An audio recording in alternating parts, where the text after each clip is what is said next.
Bonjour à tous et bienvenue dans ce premier épisode de Entre les cordes de la AEW consacré à la semaine du 20 au 26. On commence tout de suite avec AEW Dark. Donc le show était très court, il y a eu que 2 matchs, il a duré qu'environ 30 minutes, mais c'était vraiment cool, les 2 matchs étaient sympas. Donc je rappelle, AEW Dark est un programme gratuit qu'on peut trouver sur YouTube, donc sur la chaîne de la All Elite Wrestling. Donc je vous invite carrément à aller les voir, ils sont tous très cool. Donc on a eu Diamante contre Big Swole, le match a duré un peu moins de 10 minutes et a été remporté par Big Swole. Le match était vraiment très cool. La division féminine de AEW commence vraiment à avoir beaucoup de gueule, je trouve. Je vous invite à aller voir le match, il était cool. Et on enchaîne du coup avec le deuxième match, un 6-man tag team match entre The Strong Heart, donc Shima, T-Hawk et Elle Lindaman contre les Jurassic Express, donc Marco Stunt, Jungle Boy et Luchasaurus. On a eu vraiment des très bons échanges entre Marco Stunt et Elle Lindaman, parce qu'ils sont tous les deux très petits, donc j'ai vraiment bien aimé, c'était très cool. Et à un moment donc, du match, on a Luchasaurus qui a lancé Marco Stunt sur Shima et T-Hawk à l'extérieur du ring. Donc le match a duré environ 10 minutes et a été remporté par Jurassic Express. Le match était vraiment super cool, j'ai vraiment bien aimé le final, il était très impressionnant. Je vous invite à aller voir le show, il était très cool. On passe tout de suite à AEW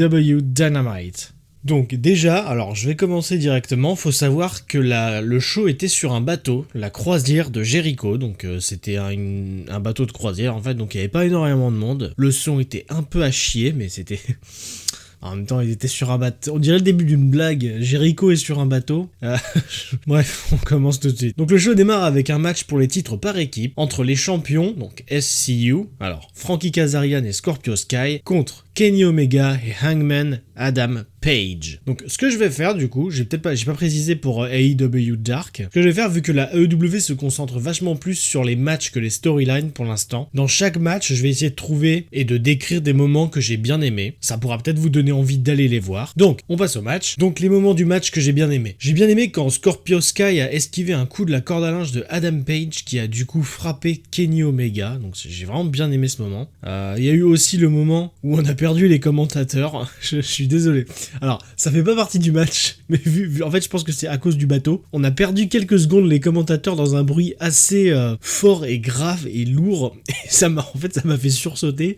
Et du coup, j'ai bien aimé. Je suis complètement maso. Donc en tout, le match a duré environ 20 minutes et a été remporté par Kenny Omega et Adam Page qui deviennent donc les nouveaux champions par équipe de la All Elite Wrestling. J'ai beaucoup aimé le match, surtout avec le final. Page qui fait un coup de la corde à linge en plongeant de la troisième corde, je sais pas du tout comment il appelle cette prise, à l'extérieur sur Scorpio Sky et à l'intérieur sur Frankie Kazarian ou l'inverse, je sais plus, mais en tout cas c'était complètement cool. Après le match, on a les Young Bucks qui sont venus célébrer avec eux. Voilà, très très gros match pour commencer la soirée. On enchaîne avec Priscilla Kelly contre Dr. Britt Baker. Le match a duré environ 5 minutes et a été remporté par Dr. Britt Baker. Le match était très cool, il n'y a pas eu de moment que j'ai vraiment préféré, le match était sympa, le match était correct en fait. Après le match, on a vu Tony Schiavone, j'arrive pas du tout à prononcer son nom, je m'excuse d'avance pour toutes les fois où il va apparaître. Tony Schiavone, qui l'a rejoint dans le ring, il lui dira qu'il la félicite pour cette nouvelle victoire, il dira qu'on a vu beaucoup d'agressivité à la fin du match, elle répondra de ne pas parler de son caractère, tout le monde le connaît, tout le monde l'aime ici. En parlant de Tony Schiavone, il est une énorme star de la AEW. Elle dira qu'il a été au Starbucks juste avant en se moquant de son ventre un petit peu. Elle dira bien sûr qu'ils sont fiers de le voir travailler ici, car avant il faisait toujours des tafs merdiques. Elle dira qu'elle est la femme la plus hot de ce bateau, elle est intelligente. Et c'est marrant parce qu'à ce moment-là, en fait on a les commentateurs qui disent qu'on en a entendu assez, et alors ça coupe pendant qu'elle est encore en train de parler. Donc j'ai trouvé que c'était une coupure très brusque. J'ai pas vraiment compris, je me demande si elle était pas en train de péter un câble et d'être trop longue sur sa promo, je sais pas, c'était bizarre. Du coup après on a une vidéo parlant de Jungle Boy. En gros, c'est un message où il dit qu'il faut tout donner. En fait, c'est un message qui parle de lui, de sa famille, de quand il a reçu le message de Cody Rhodes pour faire partie de la All Elite Wrestling. Il dira que son père serait très fier de le voir là où il est aujourd'hui. La vidéo était vraiment très très cool, très très émouvante. On enchaîne du coup ensuite avec Jurassic Express, donc Jungle Boy, Marco Stunt, Luchasaurus contre 3 membres du Inner Circle, donc Santana, Ortiz et le champion de la All Elite Wrestling, Chris Jericho, accompagné par Jack Hager.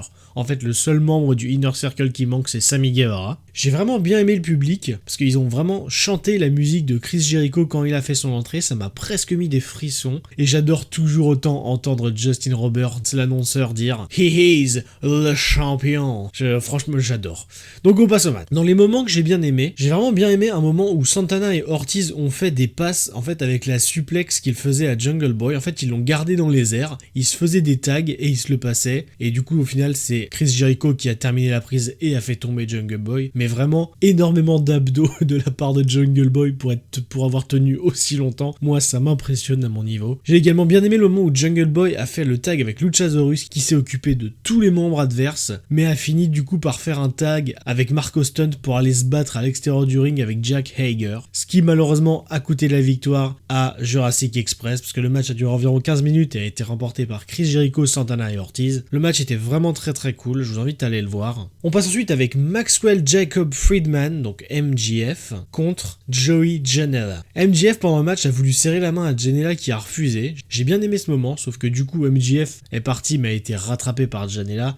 À un moment du match, on a Kid Sabian qui est arrivé sur la rampe et a commencé à embrasser l'ex-copine de Joey Janela, ce qui a permis à MJF de remporter la victoire avec un crossroads immonde. Après le match, il prend un micro, il dit qu'il sait que les gens l'aiment et il sait qu'ils aiment surtout Cody Rhodes, il comprend. Il est quasiment un poète. Il dira « Tu as regardé la caméra dans les yeux et a dit que je n'étais qu'un autre chapitre de ton livre ». Il dira pour une fois que Cody dit la vérité, car il est effectivement un chapitre, mais il sera son dernier. Et donc à ce moment-là, on a la musique de Cody Rhodes, il arrive, quand il est environ au milieu de la rampe, il continue à avancer, MJF hurle dans le micro de couper la musique et de ne pas avancer plus. Il dira à Cody qu'il espère qu'il se sent frais, que tous ces gens scandent son nom. Il dit qu'il sait que vu que Wardlow n'est pas là, ce soir, il peut l'avoir entre les mains s'il veut, mais Wardlow n'est pas là car il ne peut pas le toucher, peu importe ce qu'il fait ou ce qu'il dit, il n'a pas le droit de le toucher. Donc là, Cody se met face à MJF. MJF dit qu'il est désolé à propos de ça, mais puisqu'il est son mentor, il va être gentil avec lui et va lui offrir le droit de parler, car tout le monde veut l'entendre. Il lui lâchera le micro par terre. Cody voudra le ramasser, mais MJF mettra un coup de pied dedans, et donc le provoquera un petit peu.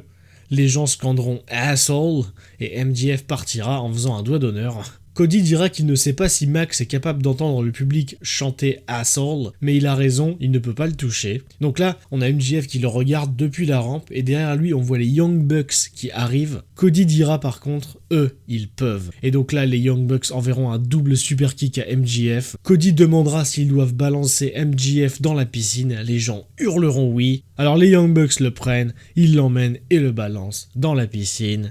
Et c'est fini. Malgré que le segment s'est terminé de façon un peu brutale, j'ai vraiment bien aimé. MJF est vraiment... vous allez souvent m'entendre répéter à ce propos-là, mais MJF, je trouve que c'est le meilleur heel du catch actuel. Il est tellement détestable, je sais pas comment il fait pour être aussi bon. Il y a personne qui l'égale, je trouve, hein, ça c'est mon avis, hein, mais je trouve que MJF est vraiment le meilleur heel actuellement dans le catch, en fait, clairement. Il a la tête, il a tout ce qu'il faut, il a les gimmicks, il a vraiment... Enfin, moi j'adore. On va ensuite Tony Schiavone, donc je vais jamais y arriver, qui interviewe les nouveaux champions par équipe, Kenny Omega et Adam Page. Omega dira en gros qu'il est content et qu'ils leur ont botté le cul, sauf que Page se fera couper la parole une fois par Tony Schiavone qui reparlera à Kenny Omega. Kenny dira aussi qu'il offrira son match retour à Pac.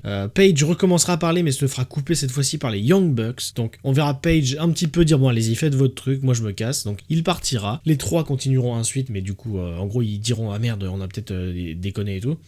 Et voilà, ça coupe. Donc peut-être déjà de la tension dans cette équipe qui je pense n'a aucun sens, parce que je trouve qu'ils ne vont pas du tout ensemble. Et voilà, du coup on a l'entrée ensuite de Chris Jericho qui va rejoindre les commentateurs pour le match qui suit, car il s'agit du match pour déterminer l'aspirant au titre AEW, donc match entre Jon Moxley et Pac. Donc directement au bout de 5 minutes de match ils ont commencé à se battre à l'étage, on a vu même Pac ramper dans les escaliers pour descendre, ça m'a vraiment fait grincer des dents parce qu'on voyait bien les genoux qui tapaient sur les marches, c'était vraiment ouf. J'ai beaucoup aimé le fait que pendant le match, Chris Jericho qui était du coup aux commentaires comme je vous ai dit, hurlait à Jon Moxley de rester à terre, il l'insultait de fils de pute.